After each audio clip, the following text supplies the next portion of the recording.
नमस्कार। आकाशवाणी जयपुर अजमेर से प्रस्तुत हैं प्रादेशिक समाचार।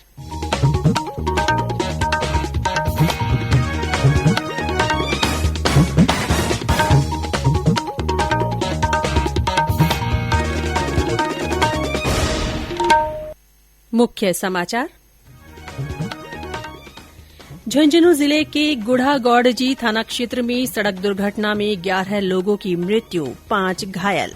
दिल्ली सहित अन्य राज्यों में कोविड के मामले बढ़ने पर मुख्यमंत्री अशोक गहलोत ने चिंता जाहिर की, कहा अतिरिक्त सावधानी बरतने की जरूरत। केंद्रीय कृषि मंत्री नरेंद्र सिंह तोमर ने जैविक और प्राकृतिक खेती को बढ़ावा देने पर जोर दिया।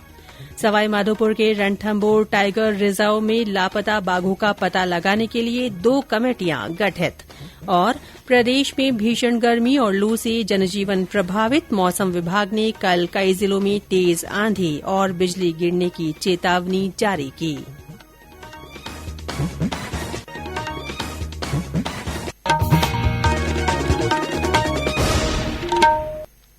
समाचारों के साथ मैं रितिका गुप्ता और अब समाचार विस्तार से। झुंझुनू जिले के गुढ़ागौड़जी थाना क्षेत्र में आज एक पिकअप के पलटने से उसमें सवार 11 लोगों की मृत्यु हो गई, जबकि 5 लोग घायल हो गए। पिकअप में सवार लोग लोहारगढ़ से तनबड़ाऊ पंचायत की हीरो की ढाणी लौट रहे थे। जिले के पुलिस अधीक्षक प्रदीप मोहन शर्मा ने आकाशवाणी को बताया कि सभी मृतक एक ही परिवार के सदस्य हैं। उन्होंने बताया कि गंभीर घायलों को जयपुर के सवाई मानसिंह अस्पताल रेफर किया गया है।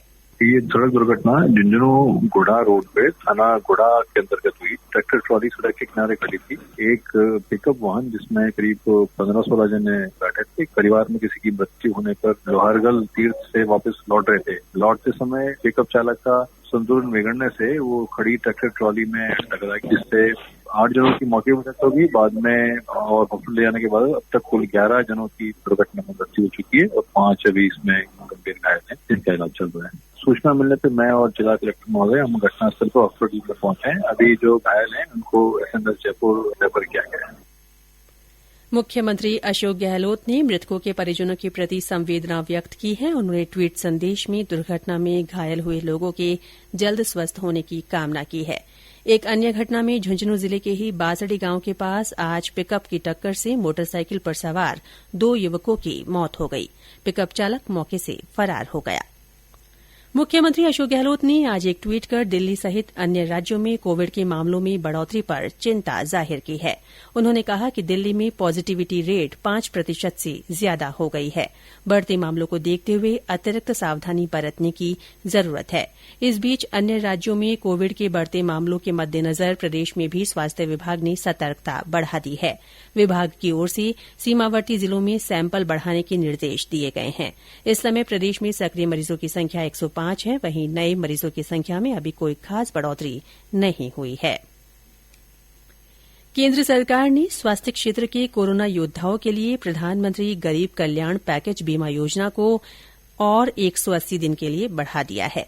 स्वास्थ्य मंत्रालय ने कहा है कि स्वास्थ्य कर्मियों के आश्रितों को संपूर्ण सुरक्षा देना जारी रखने के उद्देश्य से यह निर्णय लिया गया है। इस संबंध में एक पत्र सभी राज्यों और केंद्र शासित प्रदेशों को जारी कर दिया गया है। सामुदायिक और निजी स्वास्थ्य कर्मियों सहित 22,12,000 स्वास्थ्य देखभाल प्रदाताओं को 50 लाख रुपए का समग्र निजी दुर्घटना कवर उपलब्ध कराने के लिए मार्च 2020 में प्रधानमंत्री गरीब कल्याण पैकेज बीमा योजना की शुरुआत की गई थी। केंद्रीय कृषि और किसान कल्याण मंत्री नरेंद्र सिंह तोमर ने कहा है कि कृषि क्षेत्र में रासायनिक उर्वरकों के उपयोग में कमी लाने के लिए जैविक और प्राकृतिक खेती को बढ़ावा देने की जरूरत है। उन्होंने कहा कि सरकार देश में जैविक और प्राकृतिक खेती को बढ़ावा देने के लिए मिशन मोड पर काम कर रही है। नई दिल्ली में राष्ट्रीय कृषि खरीफ अभियान सम्मेलन 2022 के उद्घाटन के बाद संवाददाताओं से बातचीत में श्री तोमर ने ये बात कही। उन्होंने कहा कि 38 लाख हेक्टेयर क्षेत्र में जैविक और 4 लाख हेक्टेयर क्षेत्र में प्राकृतिक खेती हो रही है। सम्मेलन के दौरान श्री तोमर ने राज्यों को आश्वस्त किया कि केंद्र सरकार बीजों और उर्वरकों की उपलब्धता से जुड़ी उनकी मांगों को पूरा करने के सभी प्रयास करेगी। भारतीय जनता पार्टी की ओर से देश भर में 6 से 20 अप्रैल तक सामाजिक न्याय पखवाड़ा मनाया जा रहा है। इसके तहत केंद्र सरकार की विभिन्न योजनाओं की जानकारी सभी तबकों तक पहुंचाई जा रही है। भारतीय जनता पार्टी की राष्ट्रीय मंत्री अलका गुर्जर ने आज जयपुर में पत्रकार वार्ता में केंद्र सरकार द्वारा सामाजिक न्याय के अंतर्गत राष्ट्रीय पोषण अभियान की उपलब्धियों की जानकारी दी। उन्होंने बताया कि केंद्र ने राष्ट्रीय पोषण अभियान के तहत कुपोषित बच्चों को पोषण युक्त भोजन देने और एनीमिया मुक्त भारत के लिए अब तक 10,000 करोड़ रुपए से ज्यादा राशि खर्च की है।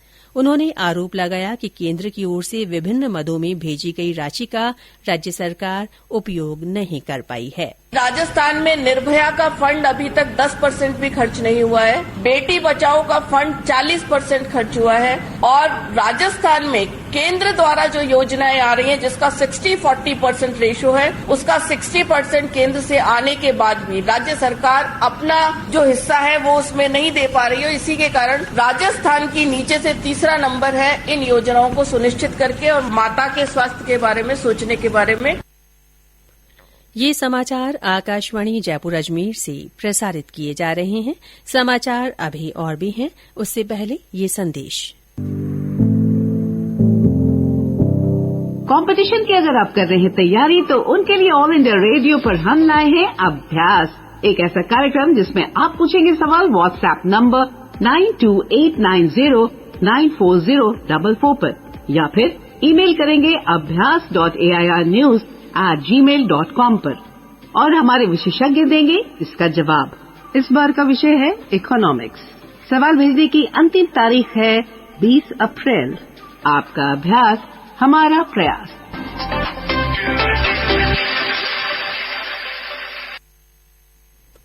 प्रादेशिक समाचारों में फिर से आपका स्वागत है। सवाईमाधोपुर के रणथंभौर टाइगर रिजर्व में लापता बाघों का पता लगाने के लिए राष्ट्रीय बाघ संरक्षण प्राधिकरण एनटीसीए और राजस्थान उच्च न्यायालय ने 2 अलग अलग कमेटियां बनाई है। प्राधिकरण की 2 सदस्यीय कमेटी रणथंभौर का दौरा कर जांच के बाद अपनी रिपोर्ट सरकार को देगी। अखबारों में प्रकाशित खबरों पर संज्ञान लेते हुए न्यायालय ने 2 अधिवक्ताओं को न्याय मित्र बनाया है। ये दोनों वन अधिकारियों से सवाल जवाब कर अपनी रिपोर्ट न्यायालय को पेश करेंगे।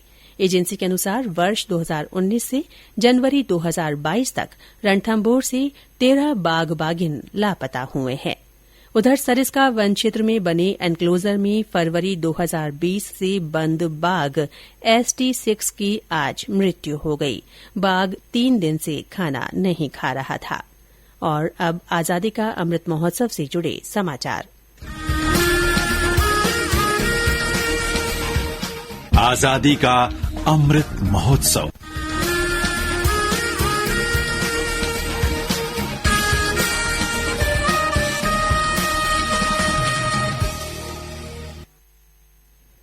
गुरु तेग बहादुर की 400वीं प्रकाश गुरु पर्व के अवसर पर केंद्र सरकार कल और परसों लाल किले के प्रांगण में भव्य समारोह आयोजित करेगी। यह आयोजन आजादी का अमृत महोत्सव के अंतर्गत किया जाएगा। केंद्रीय संस्कृति मंत्री जी किशन रेड्डी ने बताया कि आयोजन के समापन समारोह में प्रधानमंत्री नरेंद्र मोदी उपस्थित रहेंगे। इस अवसर पर एक डाक टिकट और सिक्का भी जारी किया जाएगा। समारोह में ध्वनि और प्रकाश प्रदर्शन के साथ शबद कीर्तन और अन्य कार्यक्रम भी आयोजित होंगे। आज विश्व लिवर दिवस है। स्वस्थ जीवन शैली, तेलीय खाद्य पदार्थों से बचने और लिवर के बारे में जागरूकता फैलाने के लिए 19 अप्रैल को यह दिन मनाया जाता है।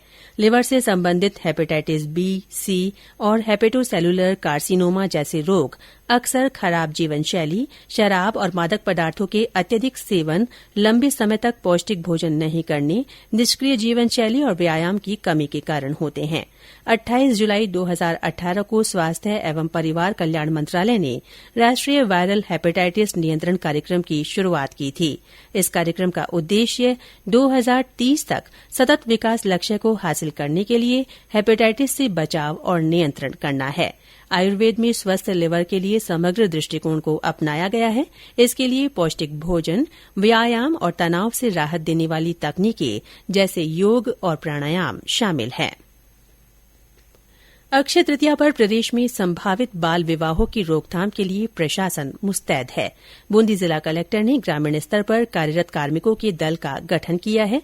बाल विवाह से जुड़ी सूचना के लिए 24 घंटे काम करने वाला नियंत्रण कक्ष भी बनाया गया है। दूरभाष नंबर 074742442305 पर सूचना दी जा सकती है। प्रदेश में भीषण गर्मी का दौर जारी है। लू चलने से जनजीवन प्रभावित हो रहा है। अधिकतर स्थानों पर तापमान 41 से 45 डिग्री सेल्सियस के बीच रिकॉर्ड किया जा रहा है। आज सबसे ज्यादा 44.7 डिग्री तापमान धौलपुर में दर्ज किया गया। करौली में 44.2 और चूरू में 44 डिग्री तापमान रिकॉर्ड हुआ। भरतपुर, करौली, जालौर, चूरू, बीकानेर, सवाईमाधोपुर और श्रीगंगानगर जिलों से हमारे संवाददाताओं ने बताया कि वहां तेज गर्मी के कारण जनजीवन बेहाल है। श्रीगंगानगर में देर रात को भी गर्म हवाएं चलने से लोगों की परेशानियां बढ़ गई है। और ब्यौरा हमारे संवाददाता से। भीषण गर्मी के चलते जनजीवन पूरी तरह प्रभावित है। न्यूनतम और अधिकतम तापमान में बढ़ोतरी के कारण गर्मी से लोग बेहाल हैं। दिन में सूरज की तेज तपिश के कारण हालात यह हैं कि लोगों को कूलर और पंखे भी राहत नहीं पहुंचा पा रहे। देर रात तक तेज गर्म हवाओं का दौर जारी रहने से लोगों की परेशानी और बढ़ गई है। दोपहर होते होते सड़कों पर भी सन्नाटा पसरने लगा है। आम लोगों से लेकर पशु पक्षियों का जनजीवन बढ़ते तापमान के बीच बुरी तरह प्रभावित हो रहा है। दिन भर लू के थपेड़ों से सड़क पर जीवन यापन करने वालों लोगों की जिंदगी दुश्वार बनी हुई है। मौसम विभाग के अनुसार आने वाले दिनों में न्यूनतम और अधिकतम तापमान में और बढ़ोतरी हो सकती है। जितेंद्र शर्मा, आकाशवाणी समाचार, श्रीगंगानगर। मौसम विभाग ने आज सीकर, टोंक, सवाईमाधोपुर, करौली, धौलपुर, बूंदी, कोटा, बारां, बीकानेर, हनुमानगढ़ और चूरू जिलों में लू जारी रहने की संभावना व्यक्त की है। झुंझुनू और श्रीगंगानगर जिलों में तेज लू चल सकती है। विभाग ने कल और परसों कई जिलों में बादल गरजने, बिजली गिरने और 40 से 50 किलोमीटर की रफ्तार से आंधी चलने की संभावना भी व्यक्त की है। उत्तर पश्चिम रेलवे के जयपुर मंडल की ओर से आज जयपुर में मंडल रेल पुरस्कार समारोह आयोजित किया गया। समारोह में पिछले वित्त वर्ष में उल्लेखनीय कार्य करने वाले कार्मिकों को सम्मानित किया गया। मीडिया से बातचीत में मंडल रेल प्रबंधक नरेंद्र ने कहा कि जयपुर मंडल ने पिछले वित्त वर्ष में 10 मिलियन टन माल ढुलाई कर ऐतिहासिक काम किया है। जिनका कंट्रीब्यूशन बहुत ही महत्वपूर्ण होता है, उन्हें हम आज अवार्ड दे करके उनका आदर कर, ताकि जिन्होंने मेहनत किया है उनकी रिकॉग्निशन हो और बाकियों को भी इनसे इंस्पिरेशन मिले कि वो भी इसी तरह आगे बढ़ के और भी ज्यादा मेहनत के साथ काम करें और मंडल और भारतीय रेल और देश को आगे बढ़ाते रहें। नगर राजभाषा कार्यान्वयन समिति की बैठक आज जयपुर में उत्तर पश्चिम रेलवे के प्रधान कार्यालय में हुई। बैठक में जयपुर के केंद्रीय कार्यालयों के 24 प्रतिनिधियों ने भाग लिया। उत्तर पश्चिम रेलवे के महाप्रबंधक और राजभाषा समिति के अध्यक्ष विजय शर्मा ने राजभाषा हिन्दी में अधिक से अधिक काम करने के निर्देश दिए और ई फाइलों में हिन्दी का प्रयोग बढ़ाने पर बल दिया। और अंत में मुख्य समाचार एक बार फिर। झुंझुनू जिले के गुढ़ागौड़जी थाना क्षेत्र में सड़क दुर्घटना में 11 लोगों की मृत्यु हो गई और 5 लोग घायल हो गए। दिल्ली सहित अन्य राज्यों में कोविड के मामले बढ़ने पर मुख्यमंत्री अशोक गहलोत ने चिंता जाहिर की है। उन्होंने कहा कि अतिरिक्त सावधानी बरतने की जरूरत है। केंद्रीय कृषि मंत्री नरेंद्र सिंह तोमर ने जैविक और प्राकृतिक खेती को बढ़ावा देने पर जोर दिया है। सवाईमाधोपुर के रणथंभौर टाइगर रिजर्व में लापता बाघों का पता लगाने के लिए 2 कमेटियां गठित की गई हैं। और प्रदेश में भीषण गर्मी और लू से जनजीवन प्रभावित हो रहा है। मौसम विभाग ने कल कई जिलों में तेज आंधी और बिजली गिरने की चेतावनी जारी की है। इसी के साथ प्रादेशिक समाचार बुलेटिन समाप्त हुआ। नमस्कार।